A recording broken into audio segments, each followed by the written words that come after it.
Hello everyone, this is Jack and this is my Terrablox devblog. This week I have done lots of stuff, but it's all sort of like 80% done.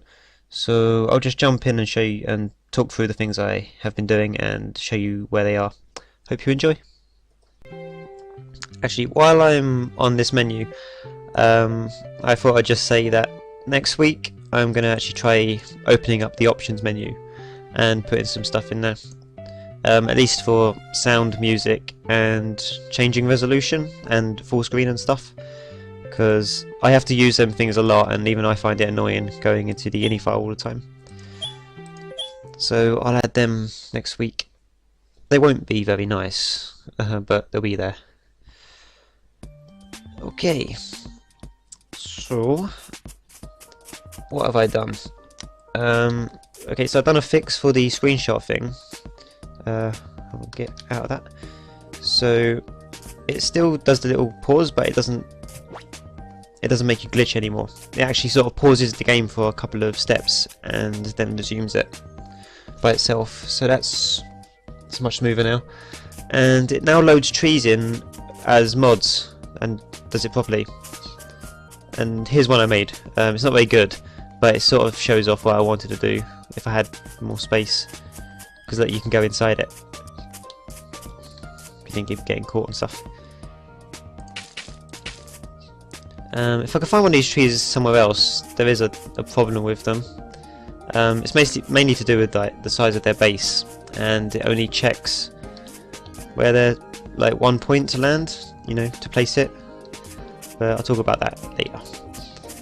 Another thing I added, if I could find them, one of them, there's 50 spawned around the map, but they're really small. Where are they? Let's have a look here. You can usually see them because they don't fade out. Oh, there's one. Look, you see? Oh, look, there's one. But I'll go to this one. Where was he?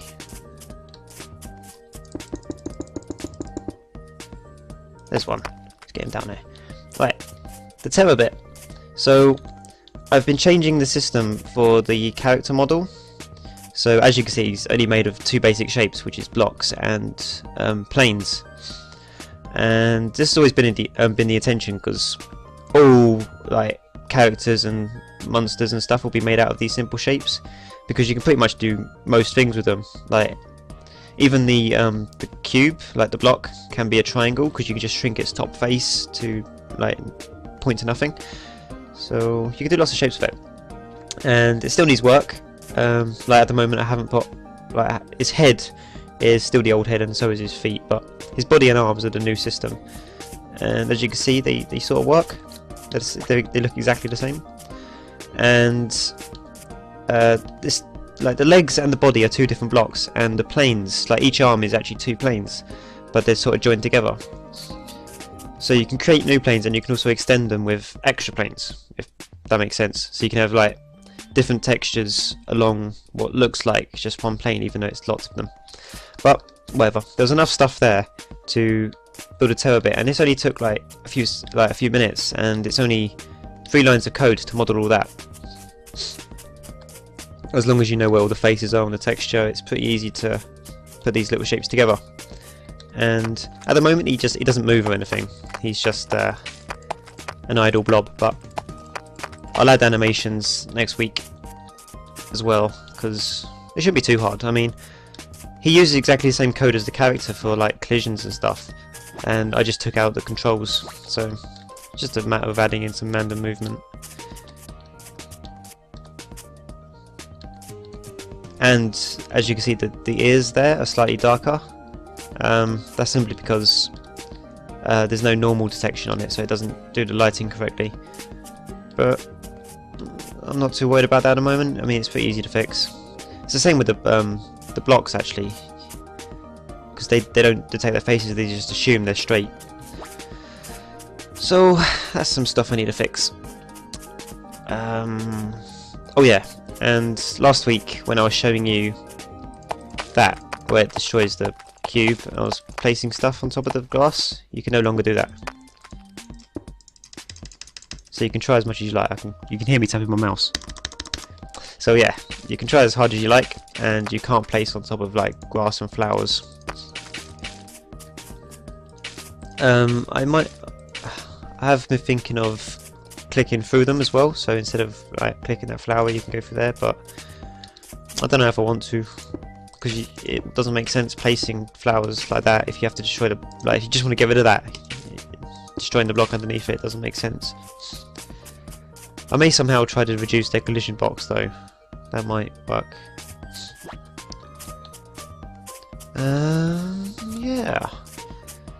So along with adding animations to, actually what I will do is with the Terrabbits and stuff, and even the character, making the model stuff external, so you can make your own monsters and stuff.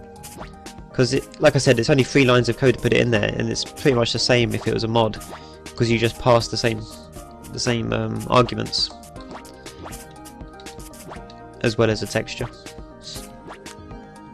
Should be pretty easy. But when I finish this system properly, it should be a lot easier for not just me to make mobs, but other people, like community, to make mobs as well.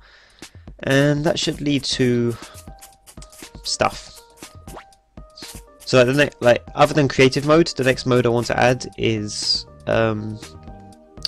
survival, and that's not to be confused with what I call adventure mode, which is like the main mode, or will be. Survival mode will just be a base defense sort of thing, where waves of monsters will attack you and you just have to survive, and when you win a wave you get rewarded blocks in which you have to build up your defense and stuff like that. So yeah, that's what that'll be. Other minor stuff I've done is change the sounds. So I don't know if it's noticeable here, but they're just a bit more responsive. And also these sounds were MP3s before, they're now WAVs, so they should be pretty better for responding.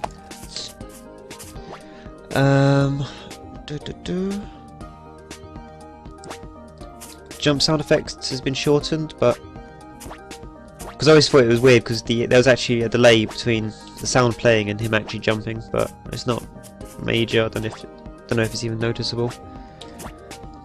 But yeah, that's pretty much it. I did change some internal stuff to do with actually that's another thing I need to fix. You can get caught on blocks when you're going up like that. Don't know how I'll fix that, but I'll try. Yeah, so I was doing some internal stuff with seed generation, so the number it uses to generate the map, or generate random numbers which generate the map. So I might actually make that changeable at some point as well, so when you make a new map you can choose a seed. So if someone generates a map and they think it's cool, they can pass that seed on to someone else, and when they put it in they'll get exactly the same map. It's not a major thing at the moment because the maps don't change that much. I mean, they're all pretty basic, but when I add in some new generation, like when it does mountains and stuff, it'll be a lot better. And here's the issue I was talking about earlier. So because when it's spawning trees it's only checking for one point, it's sometimes just spawns them over the edge. So to fix that, it has to be done inside the modeler, and I'll let it so you can define blocks that have to be in contact with the ground. So instead of just having one single point, it can check that the ground is in contact with all these base blocks, and that will mean it won't spawn over the edge or stuff like that. Also, more things I'm going to add to the modeler is the ability to tell a block that it's allowed to go underground, or you know, overwrite other blocks. So that would include other trees and stuff, so they wouldn't actually be in the collision check, but when you spawn the tree it will just impose them on whatever's there. So you could have big roots that go underground and stuff like that. Also, I'm going to try and make it so you can define empty space. So if you were to sort of make an opening like this, you could also build an area underneath it which you could define as blank space. So when it spawns this tree, you could spawn with like a cave or cavern underneath it, like that. So that could be spawned in. So that might be cool. Yeah, I think that's it. I don't have much to talk about this week. Yeah, so actually there was just one more thing I wanted to talk about, which I forgot. And what was it? I've forgotten again already. Basically, I'm going to be changing this to so that other than just being able to switch between these rows, like in game, like some sort of mouse keyboard key, like page up and page down, so you can switch between these rows automatically and pretty quickly. I'll be adding something so that while this box can be the same size, it can somehow like have pages so you can see even more of them.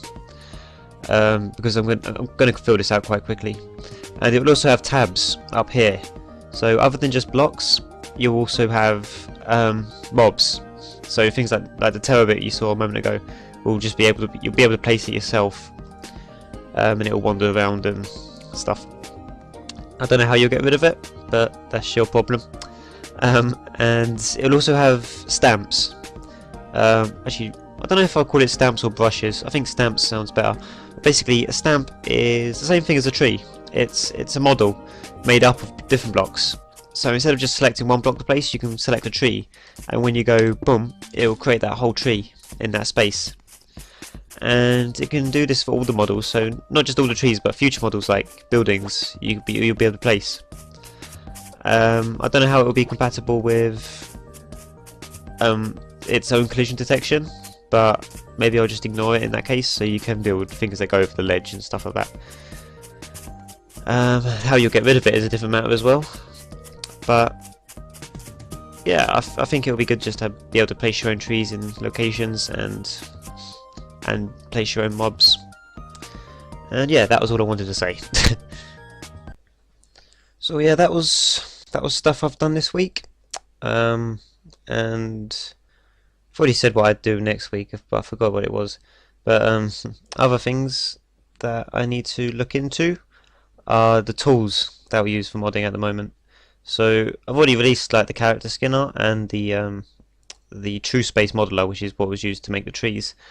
And while they're functional, they're not the best of, they're not the nicest experiences to use them. So things like the character skinner, I'm gonna make that so you can actually paint on the texture in the program itself instead of having to use a different one, because it's only pixel art, really, isn't it? I mean, you're not going to be doing painting on vast areas in great detail.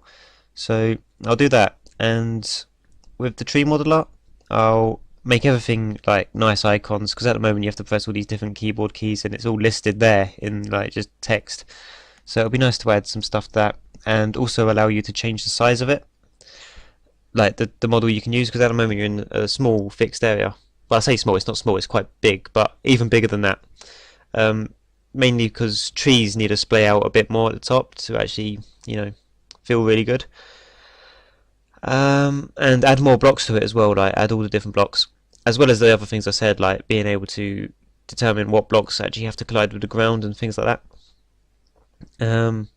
Eventually, I actually I've been thinking of putting these editors, like these tools, inside the game. So like under the mods panel, so you can just go there and it will say text, character skinner, texture pack creator, or modeler, and you'll just be able to do it inside the game and stuff like that.